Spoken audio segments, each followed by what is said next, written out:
کیونکہ جو گورنمنٹس ہوتی ہیں، جو پرائم منسٹر ہوتے ہیں، یا جو پاکستان کی نمائندگی یا پاکستان کا جو موقف بیانیہ اس کو بیان کرنے میں اہم کردار ادا کرتا ہے، اور ظاہر ہے یہ ایک اہم ذمہ داری اللہ تعالیٰ نے سولنگی صاحب کو دی ہے، اور میں سمجھتا ہوں بڑے احسن طریقے سے اسے وہ سر انجام دے رہے ہیں۔ ہماری تقریباً بات چیت ہوتی ہے، ایک دوسرے سے اظہار خیال کرتے ہیں، حکومتی موقف سے آگاہ رکھتے ہیں اور بتاتے رہتے ہیں کہ کیا ہو رہا ہے۔ الیکشن کے حوالے سے بات چیت ہوتی رہتی ہے، ملک کی مجموعی صورتحال پر بات چیت ہوتی رہتی ہے۔ تو میں یہ سمجھتا ہوں کہ آج ان کا یہاں آنا، آپ لوگوں کے ساتھ بھی ملاقات اور باقی اسٹیک ہولڈرز کے ساتھ بھی ابھی اس ملاقات کے بعد بات چیت ہوگی۔ جو مجموعی صورتحال میری سولنگی صاحب سے بات ہوئی ہے وہ بڑی مثبت اور حوصلہ افزا ہے۔ جو ہماری نیچے ملاقات رہی میری ان سے، اس میں ان کا یہ کہنا ہے کہ پاکستان ایک مثبت راہ کی طرف گامزن ہے، جہاں پاکستان میں آنے والے حالیہ دنوں میں انویسٹمنٹ بھی آئے گی، پاکستان کے جو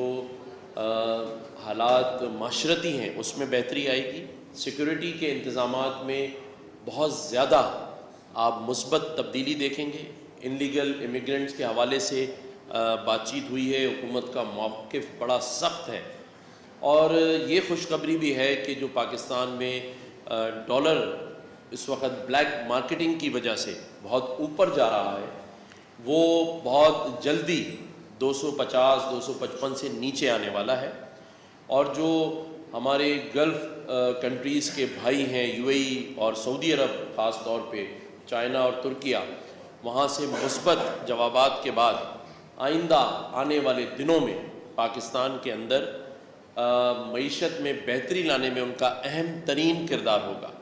تو یہ وہ ساری باتیں ہیں جو کہ انفارمیشن منسٹری کے ساتھ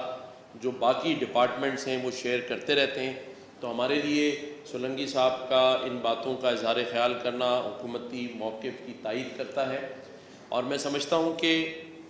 اگر یہی پیش رفت مثبت پیش رفت ہوتی رہی تو وہ دن دور نہیں جب پاکستان اپنے پیروں پہ کھڑا ہوگا، چاہے نگراں حکومت اہم فیصلے کرے یا آنے والی حکومتیں کریں، لیکن اگر یہ صحیح راہ پہ گامزن کر کے اس پاکستان کو جائیں گے تو پھر تاریخ میں ان نگراں حکومت کے منسٹر صاحبان کا اور وزیر اعظم صاحب کا نام سنہری لفظوں میں لکھا جائے گا۔ میں یہ اس بات پر بھی یقین رکھتا ہوں کہ جو ٹیم اس وقت پاکستان میں کام کر رہی ہے، جو کہ نگراں وزیر اعظم کی قیادت میں، انوار اللہ کاکڑ صاحب کی قیادت میں جو فیڈرل منسٹرز، فیڈرل کابینہ کام کر رہی ہے، اسے ہم اسی نظر سے دیکھتے ہیں کہ وہ پاکستان کی بہتری اور خوشحالی کے لیے کام کر رہے ہیں۔ یہ رات دن کوشاں ہے کہ پاکستان کی معیشت بھی ٹھیک ہو، پاکستان کے جو اندرونی اور بیرونی معاملات ہیں ان میں بھی بہتری آئے، اور اس کی طرف جس تیزی سے کام ہو رہا ہے، میں آپ کو اس کا شاید اس انداز سے بیان نہیں کر سکوں جس انداز سے ابھی فیڈرل منسٹر صاحب خود بیان کریں گے، لیکن عوام کے لیے، کیونکہ وہ ہمیں دیکھتے ہیں اور ہمیں سنتے ہیں، الحمدللہ خوشخبریوں کی طرف ہم جا رہے ہیں، بہتری کی طرف ہم جا رہے ہیں، اور وہ دن دور نہیں۔ اور پاکستان میں ہمیشہ سے جو مداخلتیں بیرونی طاقت کی رہی ہیں، یہ بھی اللہ کا شکر ہے کہ وہ بھی اب ایکسپوز ہو رہے ہیں، جیسے کہ حالیہ واقعہ کینیڈا میں ہوا، جس میں ایک سکھ باشندے کو، جو کہ سٹیزن تو کینیڈین سٹیزن شپ تھی لیکن وہ انڈیا بھارت کا رہنے والا تھا، اس کو جس طرح اس سرزمین پہ قتل کیا گیا، جس پر آج پورا ویسٹ بھارت اور انڈیا کے خلاف سراپا احتجاج ہے۔ میں اس کو صرف اس بات سے لنک کروں گا کہ جو حالیہ پچھلے کئی دہائیوں سے جو پاکستان کا موقف تھا اس کی حمایت ہوئی ہے، کیونکہ ہم یہی تو کہہ رہے تھے کہ یہ بھارتی سازش ہے، انڈین سازش ہے، جو دوسروں کی سرزمین پر، جیسا کہ پاکستان میں جتنے بھی دہشت گردی کے واقعات ہوتے تھے تو ہم یہ آواز اٹھاتے تھے کہ اس میں کہیں نہ کہیں بھارت کا ہاتھ ہے، اور آج اسی موقف کے ساتھ کینیڈا کی حکومت کھڑی ہے اور وہ یہ کہہ رہی ہے کہ اس میں بھارتی ہاتھ ملوث ہے. تو اس پر بھی پاکستان کے موقف کی تائید ہوئی ہے. 12 ربیع الاول کا مہینہ ہے. ہم سب دعا گو ہیں کہ پاکستان میں اس ایسی جو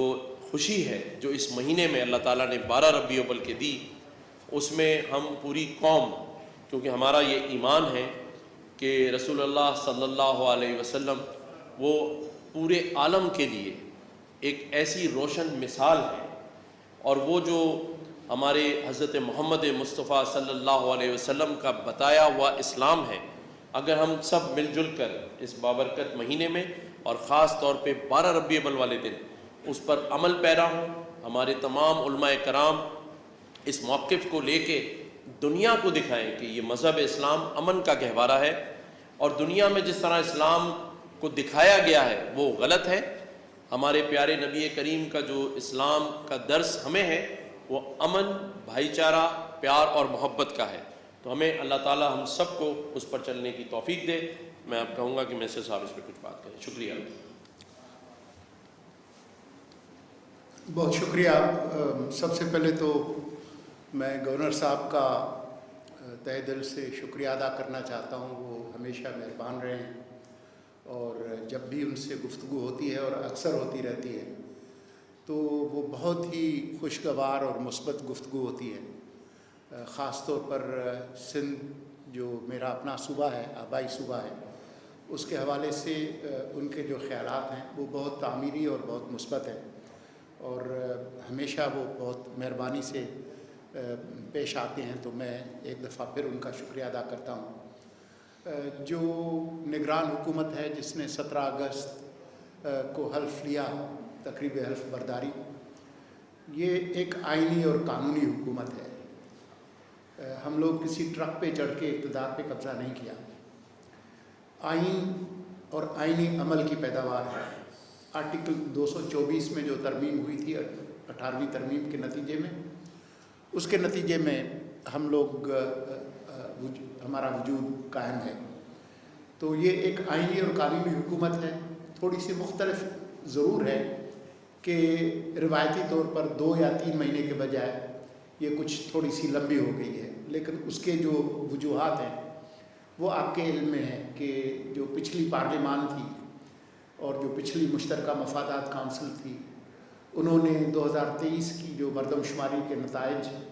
اس کا اعلان کر دیا اور اس کی سرکاری طور پر اس کو پبلش کر دیا. آئین کا آرٹیکل 51(5) جو ہے وہ بہت وضاحت کے ساتھ کہتا ہے کہ الیکشنز آخری سرکاری طور پر پبلشڈ نتائج پر ہوں گے. تو کیونکہ مشترکہ مفادات کونسل اور پچھلی حکومت یہ کہہ کے گئی ہے، اعلان کر گئی ہے کہ اب آخری جو مردم شماری ہے وہ 2023 کی ہے. تو کیونکہ اس کی حلقہ بندی نہیں ہوئی تھی تو وہ الیکشن کمیشن کے پاس اور کوئی راستہ نہیں تھا کہ وہ حلقہ بندیاں کرے. اور حلقہ بندیوں پر بھی اس طرح سے اعتراض نہیں ہوا، اس پر ہوا کہ جی آپ جلدی کریں. لیکن جو اچھی بات ہوئی ہے وہ یہ ہے کہ اب الیکشن کمیشن اعلان کر چکی ہے کہ 27 ستمبر کو جو پہلے نتائج ہیں، جو پریلیمنری عبوری نتائج ہیں، اور 30 نومبر کو حتمی نتائج کا اعلان ہوگا. الیکشن ایکٹ 2017 کے تحت یہ بہت وضاحت سے لکھا ہے کہ 54 دن کم از کم الیکشن کی جو مہم ہے، انتخابی مہم، اس کے لیے جماعتوں کو ملیں گے.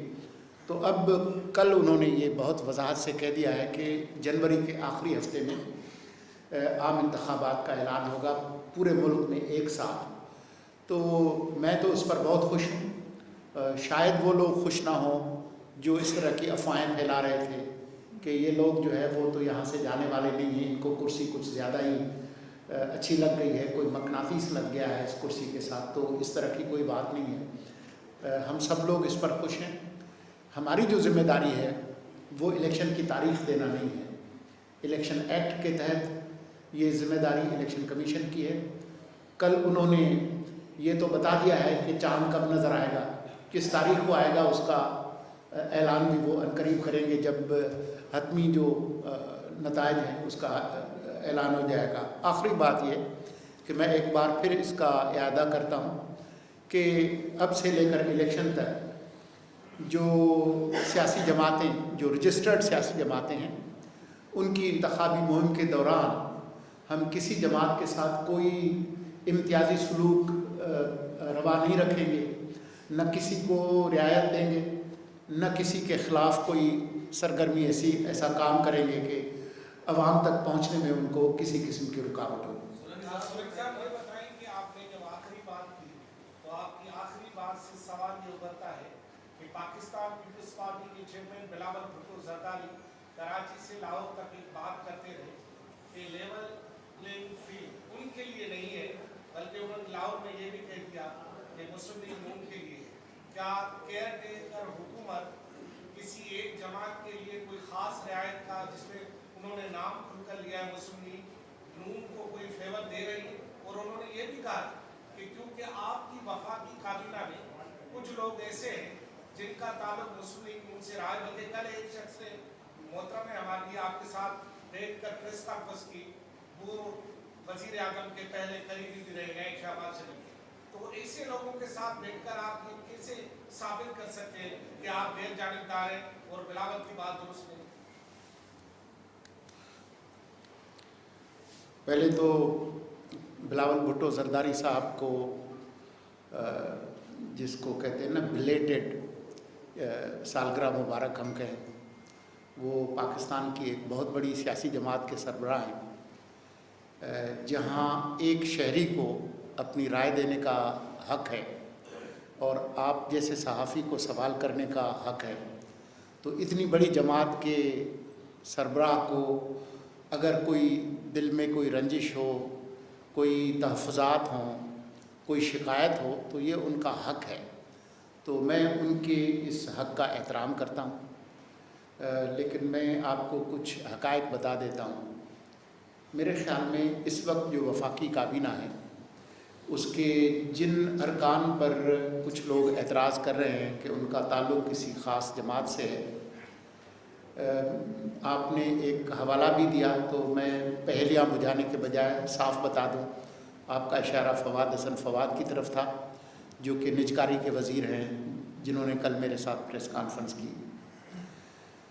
کوئی 35 سال تک فواد حسن فواد جو ہے وہ سول سروس میں رہے ہیں، اور ان 35 سالوں میں پنجاب میں ان کی سروس صرف 6 سال اور 10 ماہ تھی۔ انہوں نے اکبر بگٹی کے ساتھ بھی کام کیا ہے، مکسی صاحب کے ساتھ بھی کام کیا ہے، مختلف حکومتوں میں کام کیا ہے۔ جو سول سرونٹ ہیں بیچارے، ان کے پاس یہ اختیار نہیں ہوتا کہ وہ کس کے لیے کام کریں، کس کے لیے نہ کریں۔ لیکن یہ بات کہ جی فواد حسن فواد کا تعلق کوئی نون لیگ سے ہے، تو نگران حکومت آنے سے پہلے جو حکومت تھی اس میں بڑا حصہ نون لیگ کا ہی تھا، اور شہباز شریف کا تعلق نون لیگ سے ہی ہے۔ تو فواد حسن فواد نے اگر نون لیگ کا وزیر بننا تھا تو وہ 16 مہینے کے لیے وزیر بنتے، وہ 3-4 مہینے کے لیے وزیر کیوں بنتے؟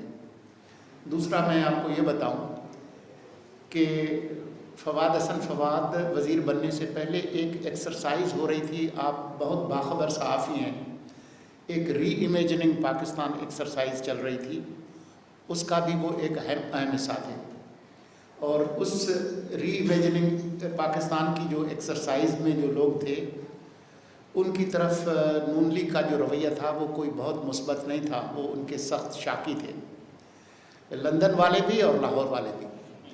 تو میں سمجھتا ہوں کہ یہ اس شخص کے ساتھ زیادتی ہے جس نے اتنا عرصہ جیل میں گزارا، ان پہ کوئی چیز ثابت بھی نہیں ہوئی۔ تو میں نہیں سمجھتا کہ یہ بالکل ایسا ہی الزام ہے کہ پیپلز پارٹی کی جو 2008 اور 2013 کی حکومت تھی، اس میں یہ ناچیز جو ہے وہ ریڈیو پاکستان کا ڈائریکٹر جنرل تھا۔ تو اب میں وفاقی کابینہ میں بیٹھا ہوں تو میں آپ کو یقین دلاتا ہوں کہ میں پیپلز پارٹی کی نمائندگی نہیں کر رہا۔